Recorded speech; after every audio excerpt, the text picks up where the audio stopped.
Hey guys, so if you hear your baby crying and it's going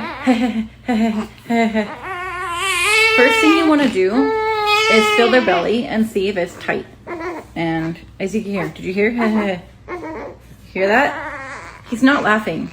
He's in pain. His belly's tight and I smelled his butt. He's got poop. So it's either he's uncomfortable or he pooped and he's already pooping. You little stinker. I just wanted to tell you guys that. Super important. It's not funny. It's pain and it's changed me. I'm uncomfortable. Take care of me now.